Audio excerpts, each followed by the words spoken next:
Brothers and sisters, we're going to continue with our series of TED-style talks this Ramadan, and today we're fortunate to welcome Ali Khimji, who's going to be speaking to us on the topic, Do Tory voters really hate poor people?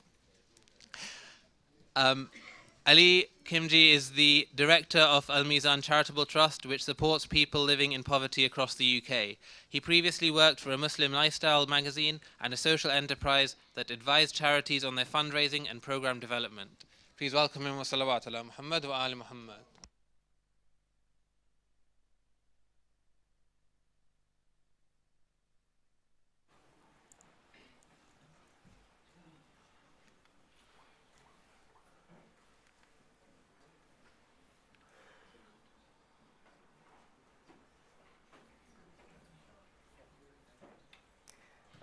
I'm here today to try and answer, emphasis on try, the question about whether Tory voters really hate poor people. I run a charity that supports people living in poverty across the UK, and over the last 7 years, we have seen the brutal impact of government welfare policies firsthand on struggling families. We have people that come to us, living in the 6th richest country in the world, who can't afford to eat, have nowhere to sleep, and are constantly having to make difficult financial decisions in their life. But despite such a bleak picture for people living in poverty in the UK, I believe that it's too simplistic to say Tory voters really hate the poor. There are certain conservative principles that Tory voters hold dear, upon which Tory policies for poverty and welfare are based. But it's very difficult for people on the left to be able to relate to them, because these conservative principles are based on beliefs, values, and experiences, which we just don't share. For example, a key conservative principle is one of aspiration, based on a meritocratic system where your hard work determines how far you go. And it's quite easy to see why people think like this. You may remember this picture of a homeless Filipino child doing his homework by the light of a McDonald's store that did the rounds on social media a few years ago. When you see pictures like this, it makes you think that all you need is determination, willpower, and the right can-do attitude, and that there are no excuses for being poor. We don't immediately look at this picture and think, why does he have nowhere else to do his homework?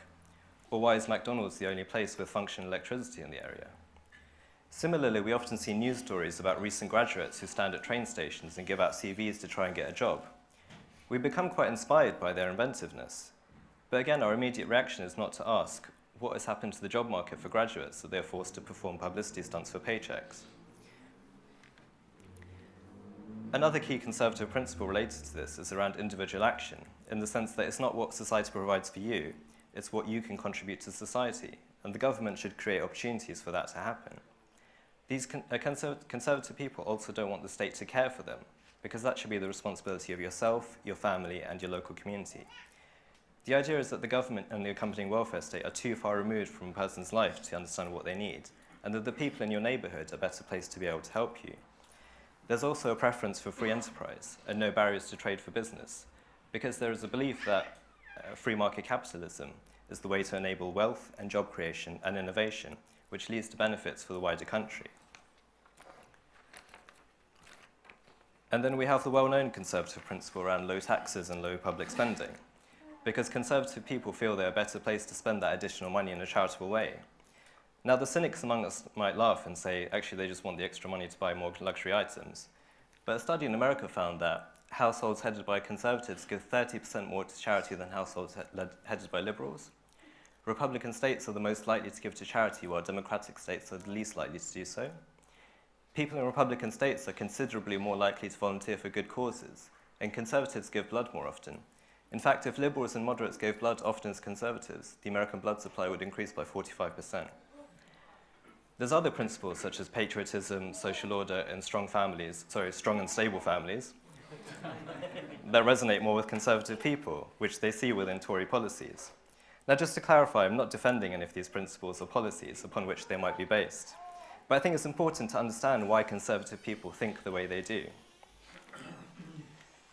Now, over the past few weeks, my social media feeds have been full of posts that say very, very unpleasant things about people who dare to vote for the Tory party. And I've found it quite shocking, actually. If you want a Tory voter to change their views on the poor, you need to understand how those people arrived at those views. And if you're going to challenge them, you need to speak the same language as them in terms they relate to. You also need to engage with how people see and interpret life now, not just as you might want them to. You're not going to get a Conservative person to switch political allegiances by calling them selfish and saying they don't care about the poor. Just to add a disclaimer, there's no point in trying to understand how UKIP arrived at their views, because often they're just ridiculous, rubbish, or racist. This might sound like more hard work than just putting up a Facebook post saying the Tories don't care about poor people. But changing people's opinions is hard work, and there's no escaping that. And when you're behind your keyboard at the front of a protest shouting abuse at Tories, it can feel quite noble that you're standing up for the most vulnerable people in our society. But surely it's more noble to engage with voters from across the political divide and understand what their concerns are and why they think the way they do. I hope that what I've said might make you consider how you interact with people from across the political divide, but I'd like to leave you with a question to ponder on during Iftar. Would you rather have 100% voter turnout at an election, or the political party you support win an election? Because thinking about this question might help you to reveal your true views on democracy. Thank you for your time.